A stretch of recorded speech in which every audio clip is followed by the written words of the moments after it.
নমস্কার বন্ধুরা, আশা করছি আপনারা সবাই ভালো আছেন। আজ আমি বিনস কড়াইয়ের একটা রেসিপি নিয়ে চলে এসেছি।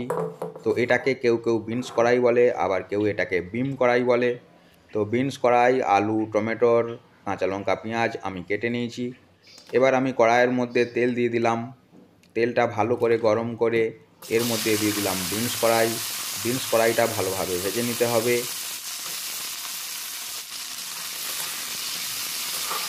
তো এইভাবে নাড়াচাড়া করে কড়াইটা ভালো করে ভেজে নেব। অল্প করে আমি হলুদ গুঁড়ো দিয়ে দিলাম। হলুদ গুঁড়ো দিয়ে এটাকে ভেজে নিতে হবে।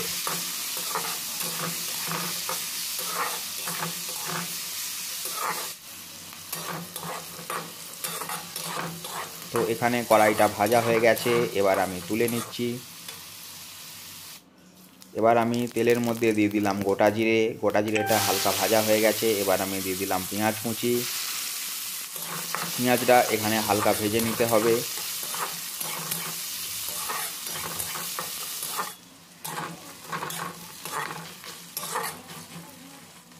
পেঁয়াজটা হালকা ভাজা হয়ে গেছে, এবার আমি দিয়ে দিলাম আদা রসুন বাটা। আদা রসুনটা হালকা ভেজে নিতে হবে পেঁয়াজের সঙ্গে।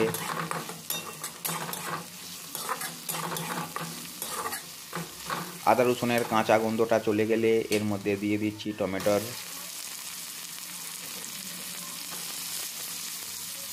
কাঁচা লঙ্কা দিয়ে দিলাম দুটো। দিয়ে ভালো করে এইভাবে মিক্স করতে হবে পেঁয়াজের সঙ্গে টমেটোটা। অল্প করে এখানে আমি লবণ দিয়ে দিলাম। লবণটা আপনারা একবারই দিয়ে দিতে পারেন পরিমাণ মতো। দিয়ে এইভাবে নাড়াচাড়া করে নিতে হবে টমেটোটা যতক্ষণ না গলে যাচ্ছে। গ্যাসটা একটু কম করে আপনারা এটা করবেন যাতে পুড়ে না যায়। অল্প করে আমি এখানে জল দিয়ে দিলাম। এবার আমি এখানে মশলা ব্যবহার করব। সর্বপ্রথম এখানে আমি দিয়ে দিলাম লঙ্কা গুঁড়ো, তারপরে হলুদ গুঁড়ো, তারপরে ধনে গুঁড়ো। দিয়ে এটা ভালো করে মিক্স করতে হবে এইভাবে নাড়াচাড়া করে।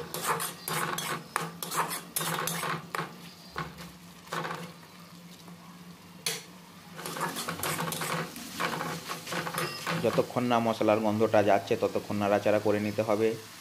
তো এইভাবে মশলা থেকে তেল ছেড়ে দেবে। তারপরে এখানে দিয়ে দিচ্ছি আলু। আলুটা এইভাবে লম্বা লম্বা করে আমি কেটে নিয়েছিলাম।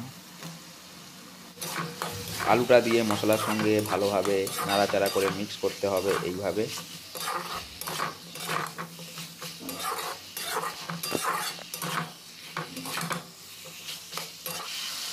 অল্প করে এখানে আমি জল দিয়ে দিলাম, কড়াতে বসে না যায় সেই কারণে। এবার এটাকে আমি 2 মিনিটের জন্য ঢাকা দিয়ে দিচ্ছি।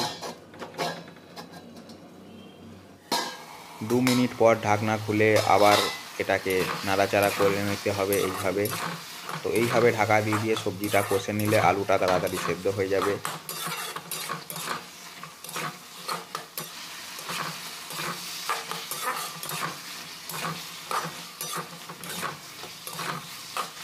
এবার এর মধ্যে আমি দিয়ে দিচ্ছি ভেজে রাখা বিনস কড়াই। কড়াইটা আলুর সঙ্গে এইভাবে মিক্স করতে হবে।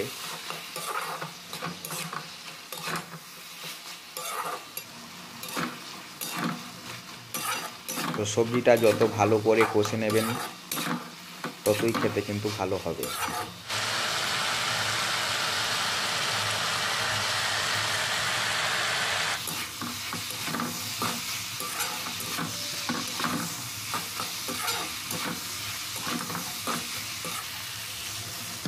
তো এখানে অল্প করে আমি আবারও জল দিয়ে দিলাম। দিয়ে ভালো করে সবজিটা এখানে কষে নিতে হবে। এবার এটাকে আমি 2 মিনিটের জন্যে আবারও ঢাকা দিয়ে দিচ্ছি।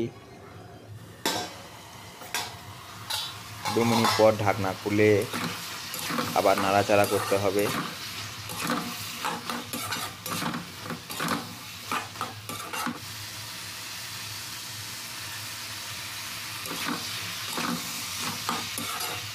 তো এখানে সবজিটা আমার কমপ্লিট হয়ে গেছে। তো এইভাবে কষে নেবেন। তারপরে এবার আমি জল দিয়ে দিচ্ছি পরিমাণ মতো। তো এটা মাখা মাখা হবে সেই জন্য বেশি জল দিলাম না। আলুটা অলরেডি এখানে 80% সেদ্ধ হয়ে গেছে। এখানে লবণটা আপনারা চেক করে দেখে নেবেন লবণটা ঠিকঠাক আছে নাকি। এবার এটাকে ঢাকনা দিয়ে 2-5 মিনিট ফুটিয়ে নিলে সবজিটা কমপ্লিট হয়ে যাবে।